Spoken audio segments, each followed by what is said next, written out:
How, then, does Plato banish Homer from his Republic, since, in the embassy to Achilles, he represents Phoenix as saying to Achilles, "Even the gods themselves are not inflexible," though Homer said this not of the king and Platonic maker of the gods, but of some of the multitude whom the Greeks esteem as gods, as one can gather from Plato's saying, "God of gods."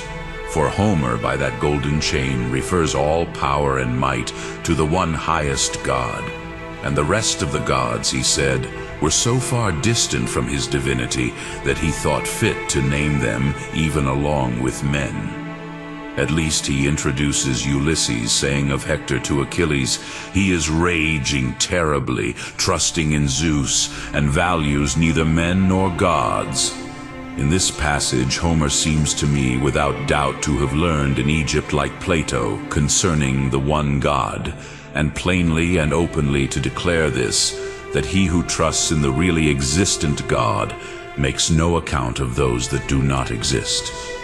For thus the poet, in another passage, and employing another but equivalent word, to wit, a pronoun, made use of the same participle employed by Plato to designate the really existent God, concerning whom Plato said, "What that is which always exists, and has no birth." For not without a double sense does this expression of Phoenix seem to have been used.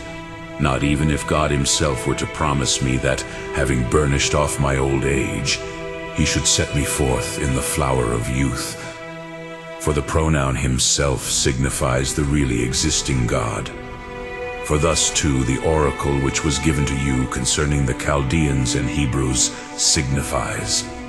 For when someone inquired what men had ever lived godly, you say the answer was, "Only the Chaldeans and the Hebrews found wisdom, worshipping God himself, the unbegotten King."